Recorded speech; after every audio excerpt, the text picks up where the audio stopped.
Well, hello everyone. This is Fadi, and we have an amazing guest with us here in our Let Us Reason show. Of course, joining me here as a co-host, as always, is our brother Alex Blagojevich. And the guest that we have with us here today is no other than Lieutenant General Michael Flynn, who, of course, was the National Security Advisor for President Trump and served also as the director of the Defense Intelligence Agency known as DIA, and as the senior, of course, military intelligence officer in the Department of Defense. He also is the founder of the Flynn Intel Group, which is a commercial, government, and international consulting firm. And we are so honored, of course, to have you here with us, General. Thank you so much, Alfado. I really appreciate it, and I always like being with my friend Alex. Thank you so much. Well, of course, we want to, start by asking you if you can, just give our audience just a brief background about yourself, and obviously including your military career, whatever you feel comfortable sharing, obviously. Sure. So I think for everybody that watches this show, I grew up in a relatively sort of lower middle class atmosphere. As a child, I'm one of nine. I have 9 brothers and sisters. My father was a World War II and Korean War veteran, so he was of that generation. My father retired from the Army as a sergeant in the Army years ago in the early 60s. And my mom, of course, thank God that she decided to have 9 children with him, right? So all of us are, and I have 2 of my siblings are here with me today. My sister Mary and my brother Joe. But so we grew up in a very tough family environment. Tough being, my father was one of these guys who would kick you in the rear end and tell you to go out and work. But he also taught us the golden rule to treat others like you like to be treated. And my mother was always about education and lifelong learning. So there was no, if you got bad grades in our house, you would be, you'd have to buckle down, otherwise you wouldn't be able to leave the house, right? I mean, my mother's a lifelong learner, and that's what she taught us. So those are sort of foundation elements of growing up, and there's many more stories, of course, that you can imagine in a large family growing up in a very small town in the state of Rhode Island. And I always knew from the time I was a young kid that I was going to go into the service. I didn't know that I would end up in the Army. I originally actually signed up to be a Marine, and it worked out where I ended up with an Army scholarship, kind of a fluke, and that's a long story. I actually described that in my book, The Field of Fight, how that came into being, and I graduated from an ROTC, a Reserve Officer Training Corps program out of my state university. I went to the University of Rhode Island, which is a state land grant university, and then rose up, almost 34 years of service. 5 of those years are in direct combat, facing and fighting our enemies overseas in different places, from places like in Central America or the Caribbean all the way over to the Middle East and Central Asia. I served in the military most of my career. For those that want to go look it up, or look up this place, is at a fort called Fort Bragg, North Carolina. I served there from the rank of 2nd lieutenant to brigadier general, so quite a few years. And Fort Bragg, North Carolina is the home of the airborne and special forces for those that follow our military, particularly our Army. So it's a very disciplined base. It's a very very strong military oriented base, and a place where you have probably some of the finest men and women in our armed forces and our military that served there. So that was more than half of my career, and then the other half would be in different assignments. Some of them overseas, some of them, of course, in combat. Some of them in places like the Special Operations Community, where we would fight everywhere from East Africa to Central Asia, meaning mostly Afghanistan, and places around the world fighting the war on terror, right? Particularly in the last 15, 20 years. So I came out of the field. Really, I never served in Washington, D.C., and I think this is interesting for those that follow this kind of stuff. I never served in Washington, D.C. until I was a 2-star. So I basically stayed in operational assignments, or what we would call in the field, because that's where I felt most comfortable. I felt that was where I needed to be. And eventually, whatever catches up with you, and I was asked to report to the Pentagon, and I worked for the chairman of the Joint Chiefs at the time, and I became the senior intelligence officer inside the Pentagon, working for the chairman of the Joint Chiefs, and that was as a 2-star. And that was my first assignment in Washington, D.C. So it's a long career to have without ever working in Washington, D.C. Most, I think, a lot of guys that make it to flag officer or general or admiral, you're in and out of the Pentagon in different respects during your career. And mine was a little bit different. My path was a little bit different. And then after that assignment, I went back to war. I went back to Afghanistan, and I served almost another year and a half in Afghanistan, pretty much 2009 to 2010 and into 2010 for quite a few months. And then I returned to Washington, D.C. after that assignment. And that's when I got into the Assistant Director of National Intelligence. And then I took over the Defense Intelligence Agency, which is sort of the military arm. For those that know the CIA, a lot of people don't know the DIA. It's the defense side of the intelligence arm of the government, and a very large organization, great people. And the DIA, the Defense Intelligence Agency, is one of the largest intelligence agencies in the world. It put me in the position of being the most senior military intelligence officer in the Department of Defense at the time for a couple of years. And that's where I kind of ran into headwinds, so to speak, right?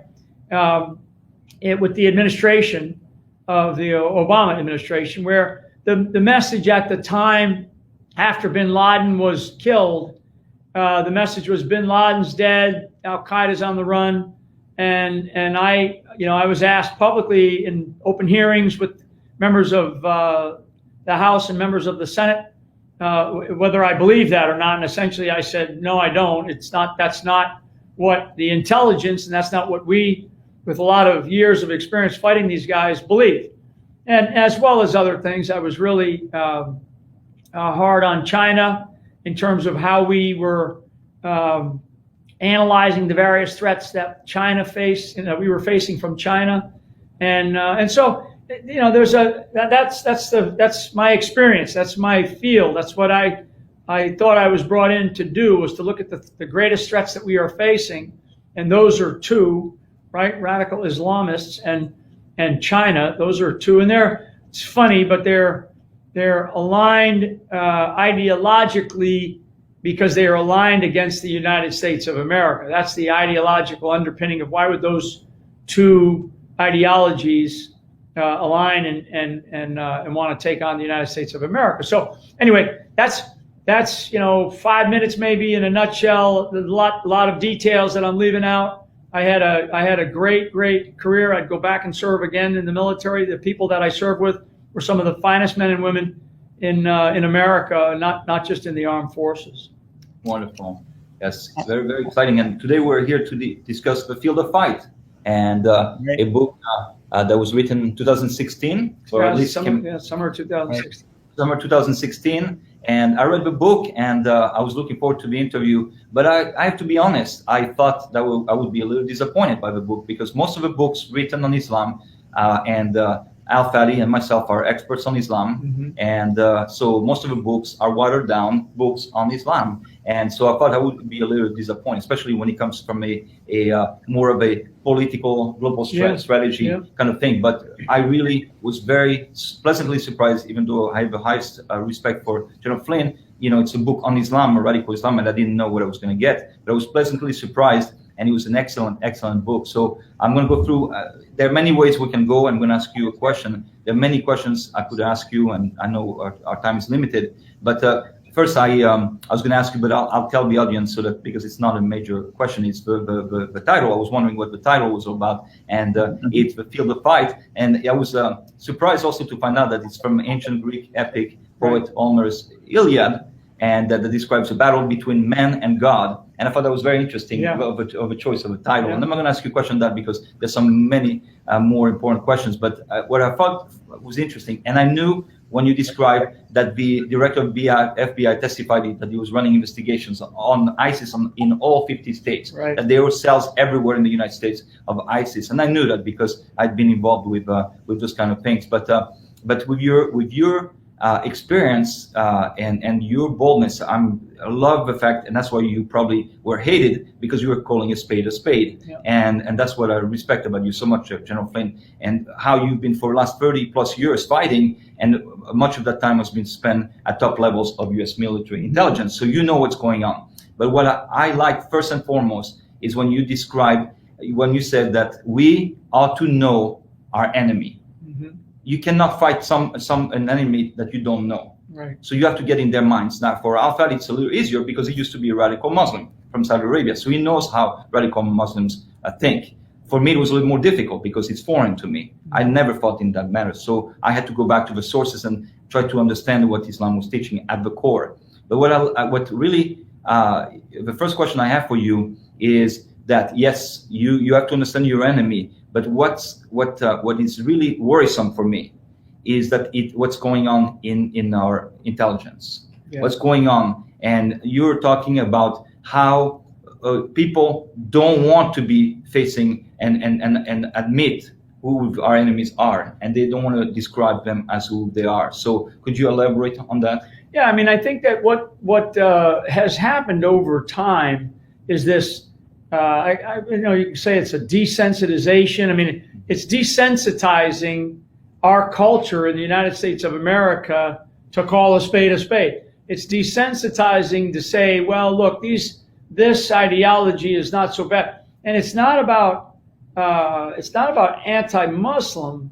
It's actually looking at a component within the ideology that is very, very radicalized, and to the point where they are what I would describe as true believers. So our culture really, after 9/11, for a short period of time, maybe being a few years, there was a sense of, we really did understand the enemy, and we were really going after the right enemy, and we were gonna defeat it. We weren't gonna allow this to happen again.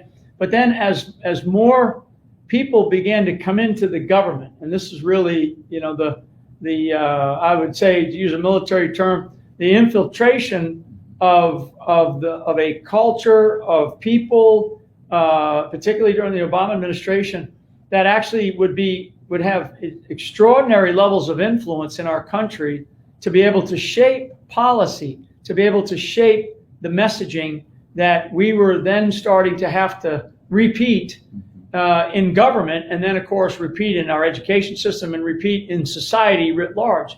So I think that what we have to do, and one of the things that I always argued about, was you have to clearly define your enemy, because before you clearly define your enemy, you cannot defeat them. Because when you clearly define it, it's not to say, all Muslims are bad, all blacks are evil, all Irish are terrible, or all Irish are drunks, right? I mean, I'm Irish, right? So all Irish are drunks. So that's people say that, but that's not not true, right? So there's aspects of the things when we are being desensitized. And now I'll tell you, that's a funny word for me to use right now, but I'm using it in a very precise way, because we have been desensitized clearly over the last 10 years, if not maybe even the last 15, where we've been desensitized to this idea of calling a spade a spade. And why have we been overseas for so long? We're overseas not to stand countries up, although that's what it turned into. We were overseas to fight an enemy that we were trying to ensure would not create bases and hubs to attack our country again, right? Or we were overseas to maybe learn and share the fact that we're not that bad, and to learn about the various cultures. So we know that there are Saudis or Moroccans or Libyans or Syrians or Iraqis, you name the Muslim world. Like in my book, I address Egypt, and I address the president of Egypt as somebody who stood up a little bit, and he gave a great speech, and he talked about what the problems are in the Muslim world, and And so I think that what we have to do, and what I talk about, is that, one, you got to define your enemy very clearly, and then you've got to decide how to defeat that enemy if you're going to fight them, if you're going to physically fight them. And now we moved from being physically engaged to the point of being, where we had big forces over in Afghanistan or Iraq, where we're actually conducting combat operations. We're now in this ideological engagement. And I feel like the culture shift in the country is actually moving away from what I describe in the book, The Field of Fight. And that shift is happening because there are influencers that are inside of the United States of America. They learn from our weaknesses, right? They clearly defined us. They clearly defined us as an enemy, right? As an enemy. And because, if you study the different various variations of Islam, and you understand it to the degree that certainly you guys understand it. I mean, I'm not going to sit here and tell you that I'm an expert on this, but I've studied it. I have spoken to my enemies. I mean, and had various discussions with them to learn more. And I find where we, sort of 60,000 foot level, Al-Fadl, we can't solve all the problems of the world. What we have to do is we have to look at what problems we can solve. And the one thing that we can solve, and that's what I sort of big picture address in the book. If we don't decide that there is an element and there are ideologies that are against our way of life, clearly, communism, radical Islamism, fascism, imperialism over time, if we don't clearly define those and understand that they are trying to attack our way of life, then we're always going to continue to have these problems. And as I've said many times, we're going to continue to find ourselves participating in war or participating in conflicts that just seem never ending. And we have to, not only define it, but we have to push the burden to where it belongs. And that's why I address in the book, not only understanding our own foundations as a nation here in the United States of America, but also for the Muslim world, because I know that a lot of Muslim leaders read this book. I know that that Al-Sisi in Egypt read it, because I address what he says, and I address what ideas we talked about in the times that I was in the military, and I was going around talking to some of these world leaders, really. And my thing is that there is a need in the Muslim world for the Muslims to solve these problems, right? That's the real need. That's the real, and I think that if they do, and that means that some of these leaders are going to have to take a different path. They're going to have to stand up in a different leadership role, and they are going to have to work together. And it's not all about us, the West, or us, the rest of the world, taking from these societies. It's actually about giving these societies, not giving them things, but giving them the time and the room to be able to, fix some of their own issues, right? I mean, one of the things I talk about in the book, and it's been a while, I talk about, where did language get created? Where were books written about? And I talk about in I think it was whatever year it was, 2015 or 2014, where in Spain they had written more books than the entire Muslim world had written in 1,000 years. I mean, stuff like that, right? I mean, so this was the seat of knowledge, right? That part of the world was it's where some great books came from, right? And books that still influence the world. So why all of a sudden did innovation stop? And why are things the way they are? And that's because there is an element in the societies that have shut down the ability for their people to be able to thrive. And that's a big statement. That's a very strong statement to tell kings and presidents and in some cases dictators what their problems are in their society. But I really believe that. I believe that if they allowed their societies to thrive differently, that they would find themselves as a seat of more international power rather than just a place where we're going to go fill up our gas tanks, right? And I use that in a pejorative sense, that last phrase about filling up the gas tanks, because when the American people, particularly America, when Americans think about the Middle East, they think about oil, right? So that's the whole reason why we're there. We're there to get oil. Well, if that's the reason, then that mindset needs to change. And the only people that are going to change that are the people in the Middle East. The people in America aren't going to change it, because maybe that's true. I don't think it is. I think that there's a lot of other things that can come out of there that are positive, good things for the world. But it's only if the leadership of these countries, of these nations, figure out how they want to operate. And I use the word thrive. I want them to thrive. And I want them to lead. And I want them to be part of the nation of nations. So when we talk about different things, and we're able to accomplish them together, so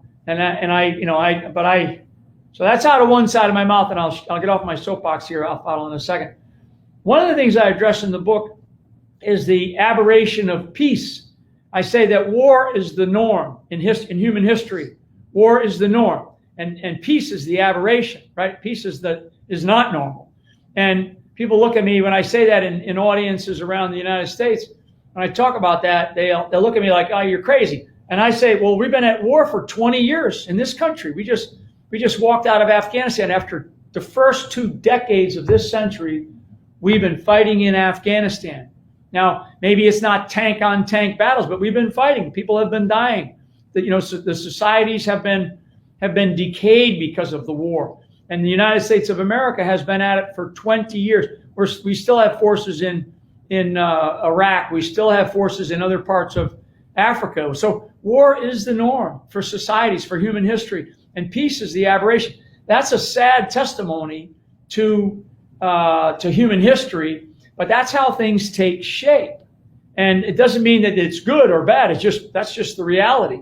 Maybe there's places where there's a sense of peace, but after a while, if you take it for granted, like I tell people today, Al-Fadl, about the United States of America, my generation, which is the generation after the World War II, greatest generation, right? My generation has taken our freedom for granted.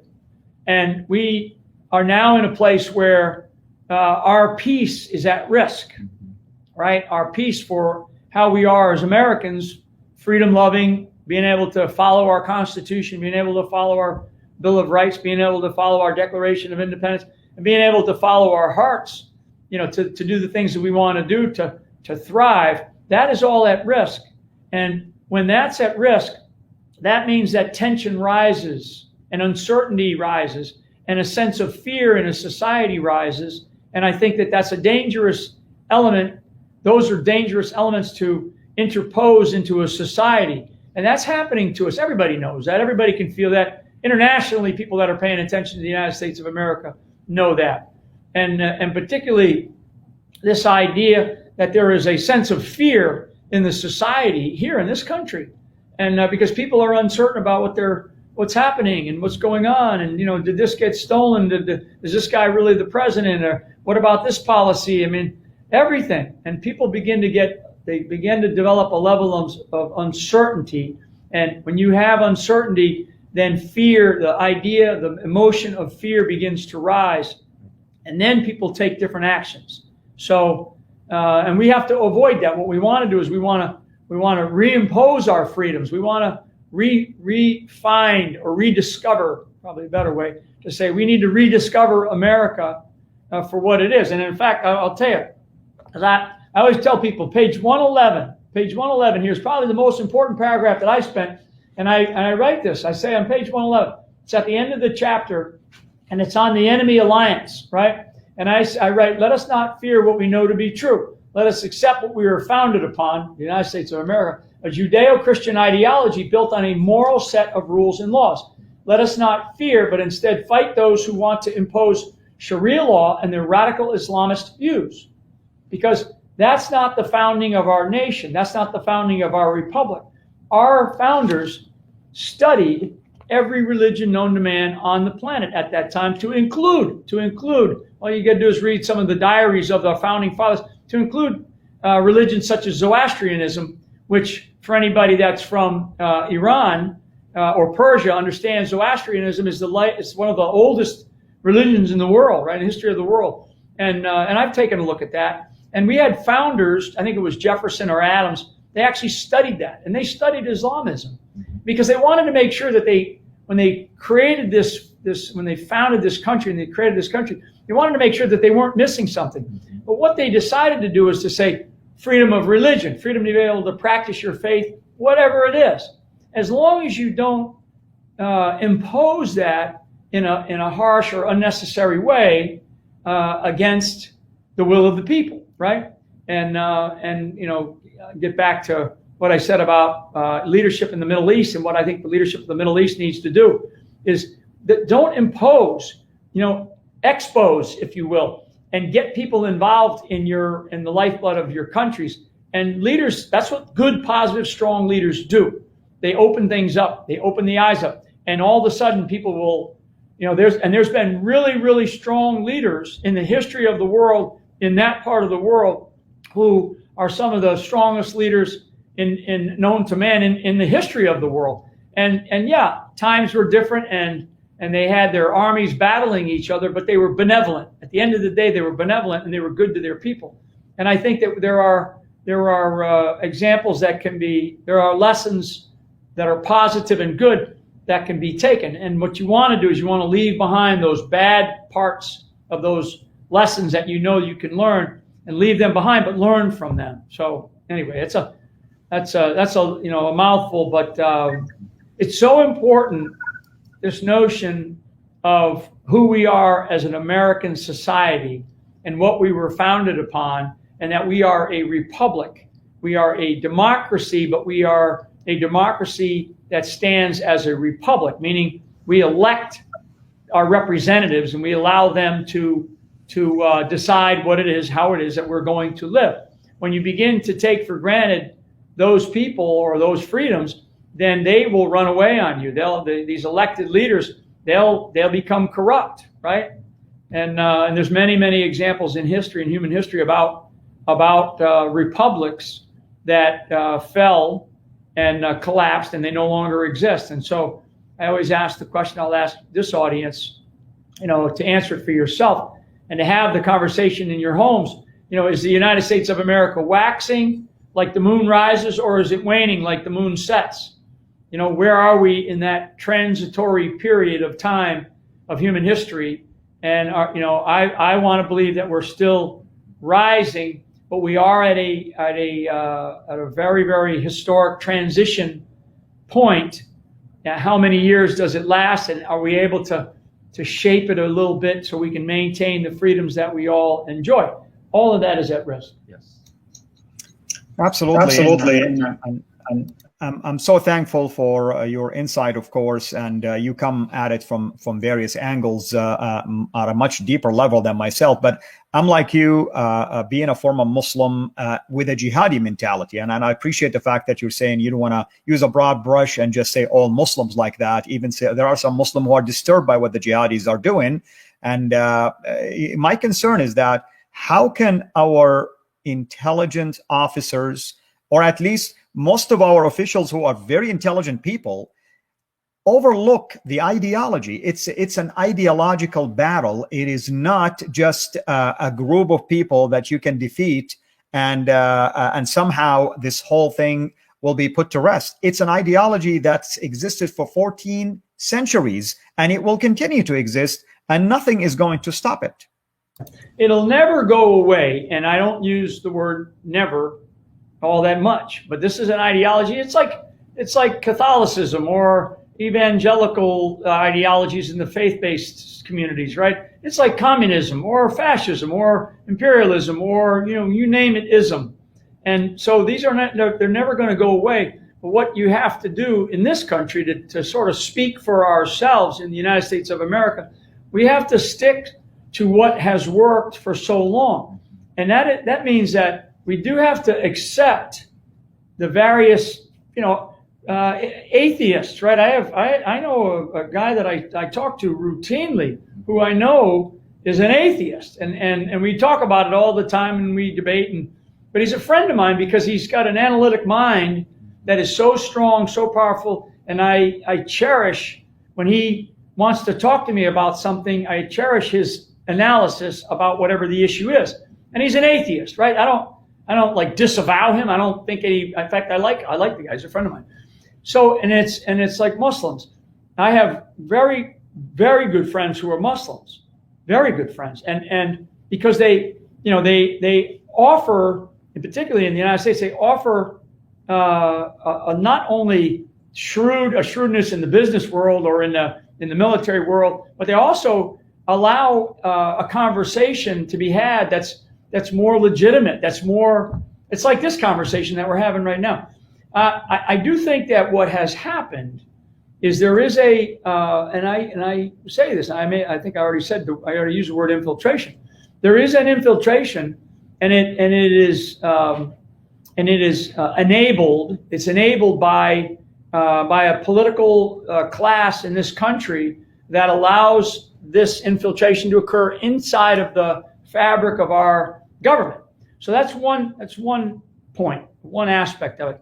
The other is that it's also an acceptance, and then it's sort of you're going to direct elements of our government that you must do the following things, right? You must adhere to these rules. You must teach this thing, right? And it's almost like you're forcibly telling me that I have to accept something that I know is just, when I look at it for myself, right, with my own free will, and I study it, I'm like, wait a second, this is not what our country is based on. It is not what what is right?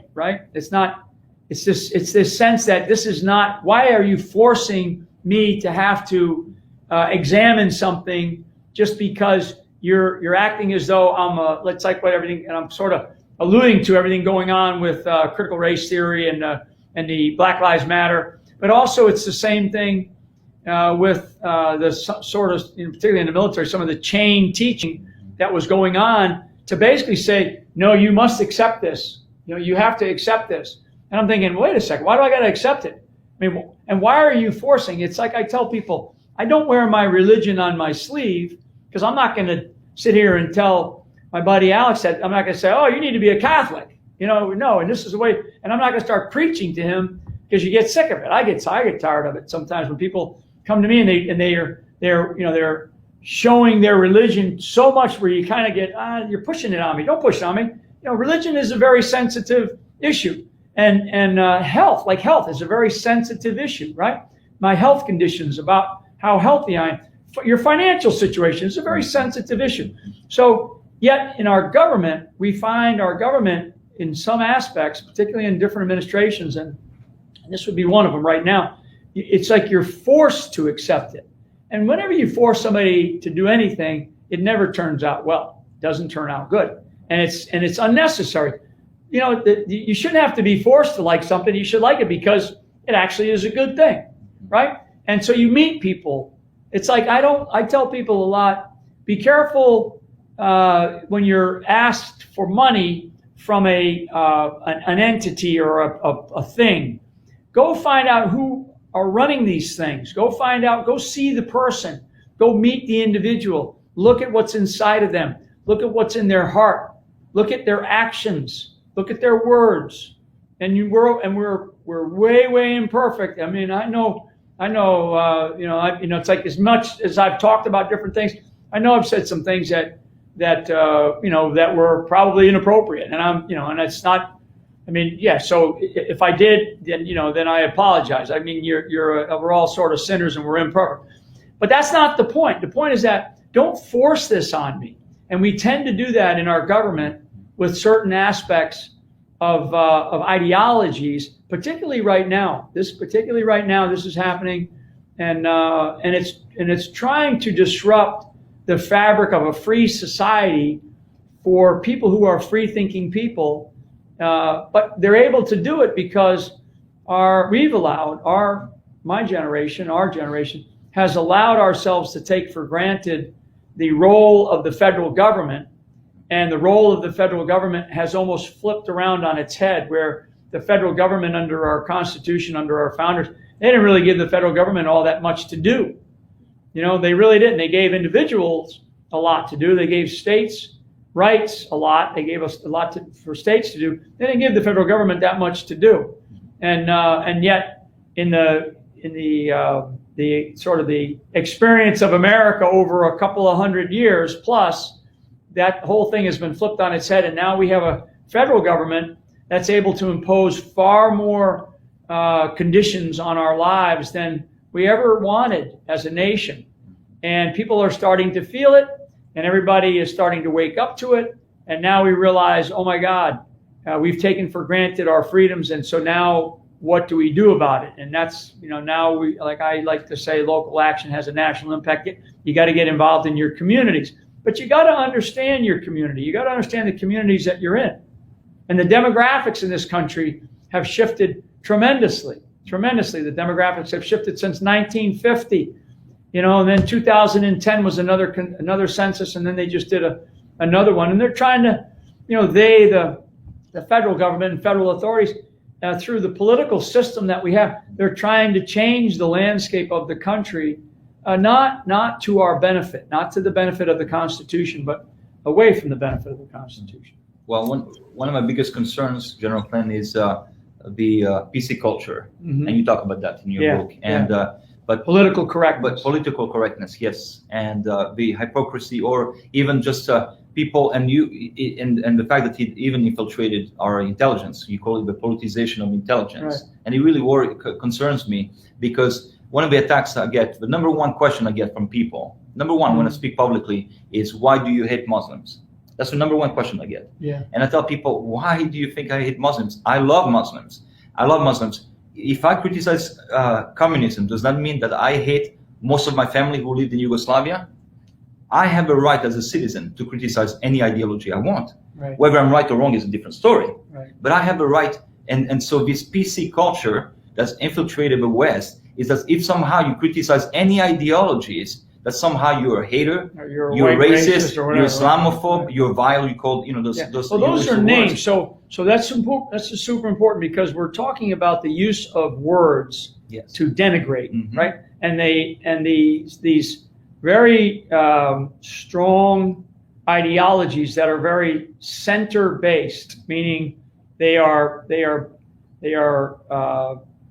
based at where the top leads, right? Not the people lead, right? The top leads. They're center-based, and so the use of words to denigrate and to demean and to box you into being whatever the names are. I mean, I don't even want to use them. But it's you said that, to use a phrase.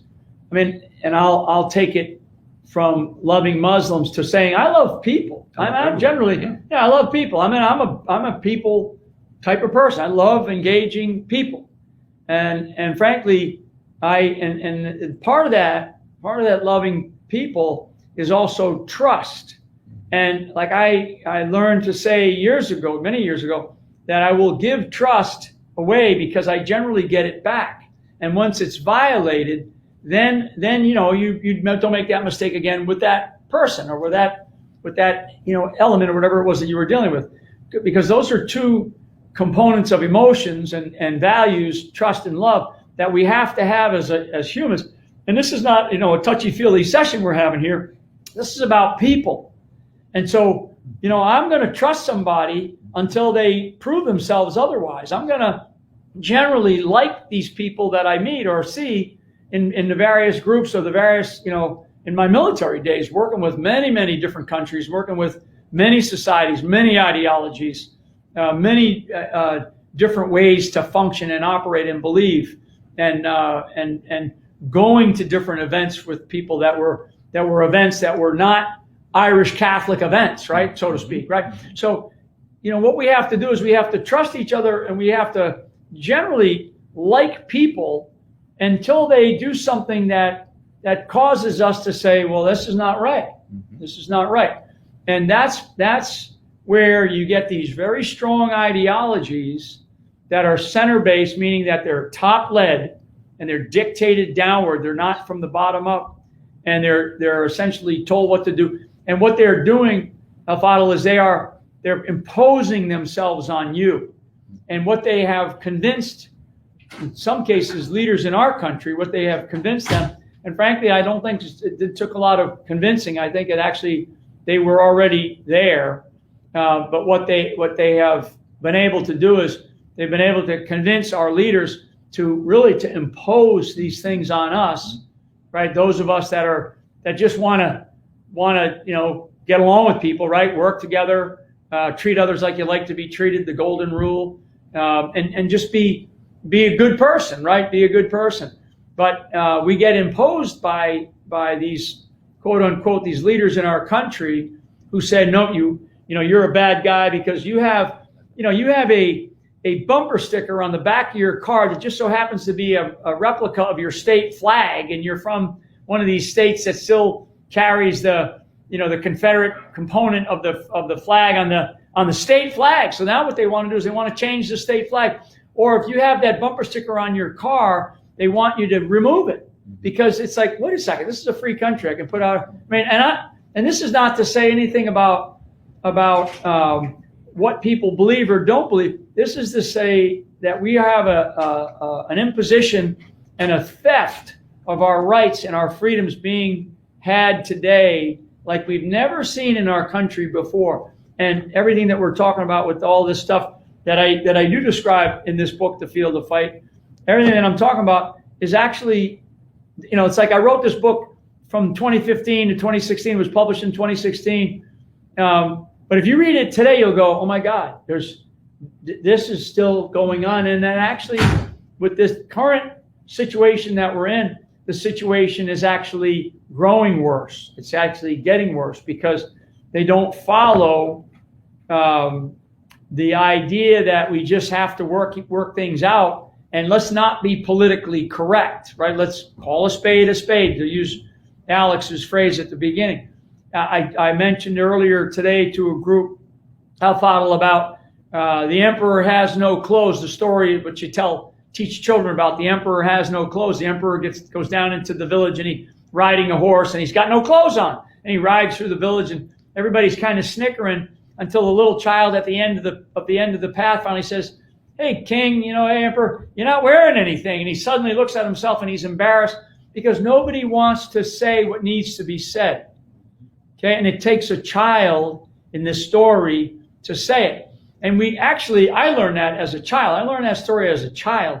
And I think now as I tell about it, 60 years later, that I think the reason why I learned that as a child, or the reason I was taught it as a child, was because if you have something to say it.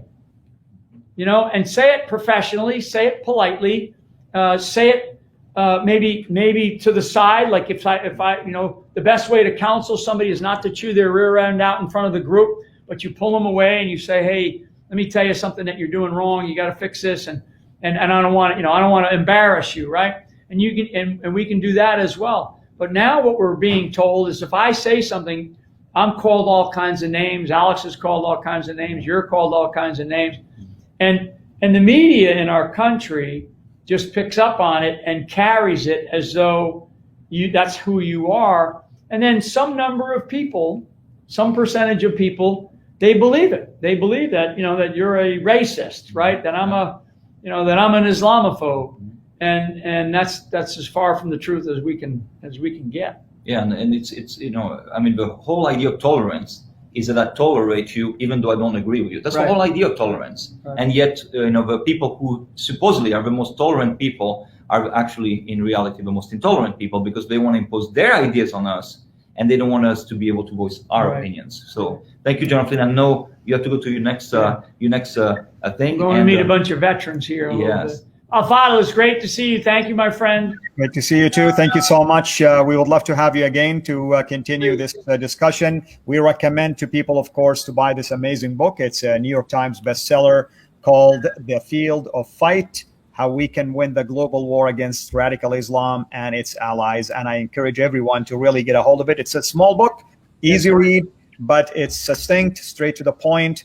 And, General Flynn, you are a commodity these days because, like you said, you remind me of that child who points out the obvious that everybody else pretends that it doesn't exist. Right. And by the way, thank you, General Flynn, when he was a general, people who were below him, he always respected the ones, not who kissed up to him, but the one who came in with respect and told him the truth. He wanted the truth. And so in the same manner, he respects people who speak the truth, because that's what, our freedom is, and we have to protect it. And those people will always be attacked. They will always be attacked. So for those people that watch this show, Al-Fadl, that are part of your subscribership or your audience, I mean, you know who you are out there, because you're like saying, yes, that's right. I always try to tell that at work or in my family or in our situation. It actually takes energy. It burns energy to be a mean person or to lie, right? And I mean, what you have to do, if you tell the truth, if you expose things, it's actually easy and it's uplifting. It's spiritually uplifting. Talk about, a sense of elation when you actually get out there and you say, boy, I finally said it. There it is. It's on the table. Now, people, if they don't like you, that's fine. That's what happens. And because they can't handle that sometimes. So anyway, thank you so much, my friend. Thank you. Absolutely. Thank you. Thank you for your service, and especially that you served in the Marines. They're a special group in my heart. My son served in the Marines. So I served in the Army. I originally was enlisting in the Marine Corps, and that's why. And I've served with the Marines a lot in my career, and I love the Marines. Well, thank you for your service. Thank you so much. We have 15 copies signed by General Flynn, so we'll give them away to viewers. Yeah. Alex, thank you so much. General, thank you, and hope to see you again. Everyone, hope you've enjoyed this show, and I'm sure you've learned a lot from the wisdom that was shared here. Blessings to all of you. Take care. God bless.